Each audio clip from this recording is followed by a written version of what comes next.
कयामत तक पढ़ते रहोगे तब भी सिलेक्शन नहीं होगा। कोई सरस्वती देवी नहीं ऊपर आसमान में बैठी है, डिप्रेशन में हो, परेशान हो, रो रहे हो, एक पैसा कमा नहीं सकते हो। यही तपस्या है। अपनी मर्जी से उठाता, अपनी मर्जी से पढ़ाता है। किसी को बताओ मत भैया, तुमको किसी की जरूरत नहीं पड़ेगी, और यही डायरेक्शन और डिसिप्लिन तुमको खुदा बना देगी।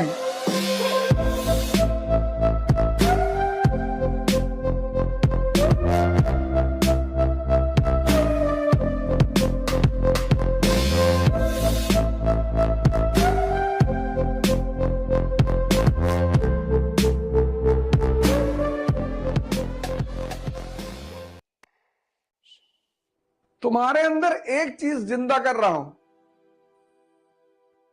क्यूरियोसिटी। अगर 1-2 महीने में पैदा हो गई, तुम खुद ही बैठ के पढ़ोगे। तुम एक ही चीज तो भूले, क्यूरियोसिटी, जानना है। अब देखो लोग खड़े हैं, वो तुम मीनार के सामने ऐसे खड़े देख रहे हैं, पूछो क्या देख रहे हो? नहीं, बड़ा बनाया है। अरे बड़ा बनाया है, कौन सा पत्थर इस्तेमाल हुआ, कौन सी शैली इस्तेमाल हुई, किसने बनाया, क्यों बनाया? अगर ये सब मन में तुम्हारे प्रश्न नहीं उठ रहे हैं तो देखना तुम्हारा बेकार है, क्योंकि देखने से भी ज्ञान मिलता है। देखने से ही ज्ञान मिलता है, दर्शन। अब तुम आईएएस के इंटरव्यू बोर्ड में गए, उसने कहा कहां के रहते हो आप? तुमने कहा सर लखनऊ रहते हैं। अच्छा, लखनऊ में तो बहुत रिक्शा चलते हैं यार। तुमने कहा हाँ सर। तो रिक्शे बैठे हो? तुमने कहा सर बहुत बार बैठे। उसने कहा बताओ, अच्छा रिक्शा पहली बार किस देश में इन्वेंट हुआ, कहां चलना शुरू हुआ रिक्शा, किसने बनाया?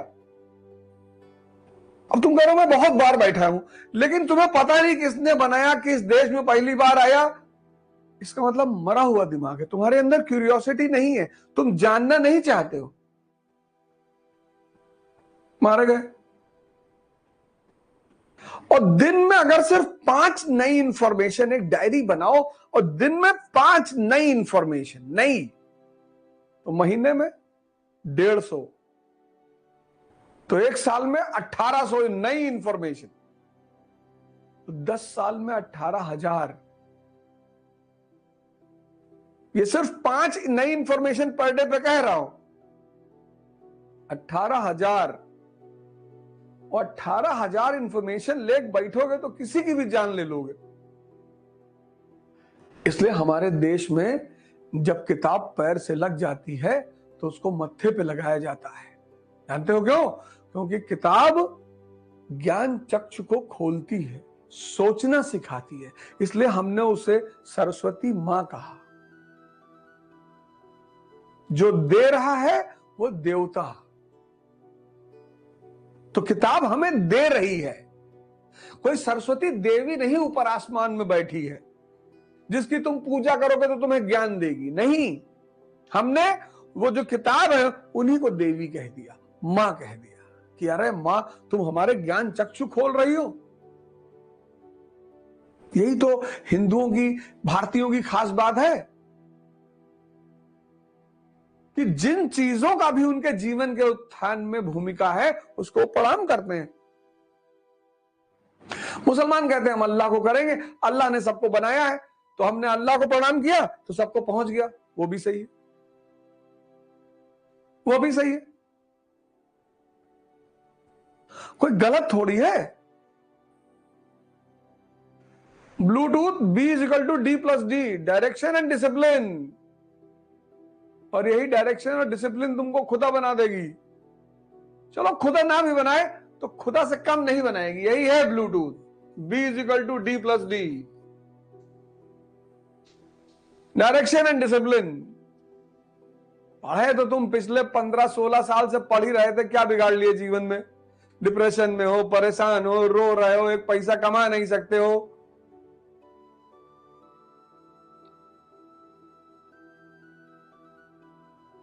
इससे बढ़िया तो नमक है, 10 रुपए खरीदे तो कम से कम सब्जी में डाल लिए, सेब में डाल लिए, अमरूद में डाल लिए, कहीं तो फायदा कर रहा है।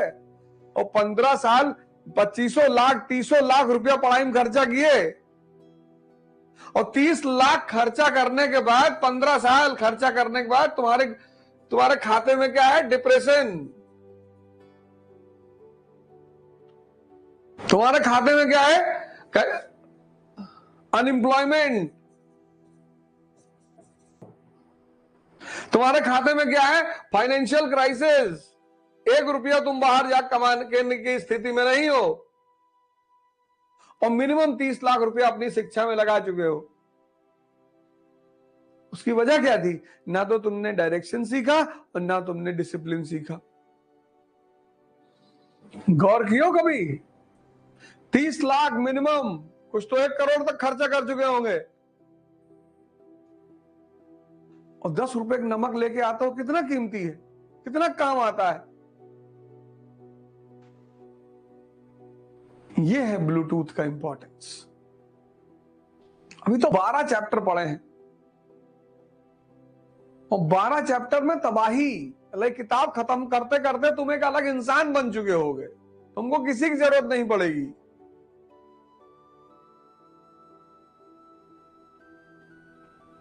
और कुछ लोग कह रहे थे कि अरे सब YouTube पे डाले दे रहे तो हमारे पैसे देने से क्या फायदा हुआ?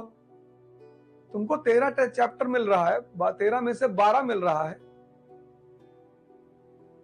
और वो जो लड़का बैठा हुआ गरीब तो है नहीं, लेकिन मान लो इस वक्त उसके पास पैसा नहीं है, वो भी अप्रोच सीख लेगा, लगा लेगा, तुमको भी आशीर्वाद देगा। हमको तो दे ही रहा है,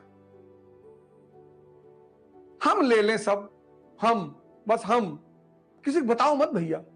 नोट्स ले जाकर गेहूं बोरम डाल दिए। यही बात भगत सिंह सीख लेते, यही विचार भगत सिंह के मन में होता तो बंगाल के गवर्नर रहे होते। फांसी थोड़ी चढ़ते। और 2 लोगों की फोटो लगाओ अपने कमरे में, वैसे तो 4 आदमी की लगाओ, लेकिन 2 की तो कंपलसरी लगाओ और 5 मिनट उन चारों की फोटो को देखो। पहली फोटो लगाओ विवेकानंद जी की, स्वामी। क्यों? ध्यान करना है। इनका पूरा बल मेडिटेशन पे है। एक बढ़िया सी फोटो ले आओ या एक व्हाइट चार्ट लगा के और 4 आदमी की फोटो उस पे लगा दो और दूसरी लगा दो डॉक्टर अंबेडकर की। क्यों? पढ़ना है। और तीसरी लगा दो कलाम साहब की। क्यों? सेवा करना है। और चौथी लगा लो भगत सिंह की। क्यों? अब क्रांति का समय चल रहा है। ये ब्लूटूथ के 4 महानायक हैं। इनकी एक किताब है ध्यान, 12-15 रुपए की है। अगर दिल्ली में रहते हो, नहीं तो अमेजॉन से मंगा लो, 25 रुपए की है। यही रामकृष्ण परमहंस आश्रम है, मेट्रो है उसके नाम पे, वहीं नीचे लाइब्रेरी है, वहीं मिलेगी 25 रुपए की। ध्यान क्या है? ये मन तुम्हारा, ये तुम्हें एनर्जी रिजर्वॉयर है। ये क्यों भारत ने ध्यान को विकसित किया? क्योंकि ये एनर्जी का रिजर्वॉयर है। और ये एनर्जी का रिजर्वॉयर जो है, अगर तुम्हें गुलाम बना ले, अगर ये गुलाम बना ले तो भीख मंगवा दे, क्योंकि शक्ति का स्रोत है ये। इसके पास शक्ति नहीं है, स्रोत है ये। तुम्हें टाइम पर उठने नहीं देगा, तुम्हें टाइम पर पढ़ने नहीं देगा। लेकिन अगर तुम इसके मालिक बन जाओ, बस इमेजिन करके देखो कि तुम अपने जीवन में क्या करोगे। तुम्हारा दिमाग किसी दूसरे के मन में थोड़ी लगा है, कोई दूसरा तुम्हें थोड़ी परेशान कर रहा है।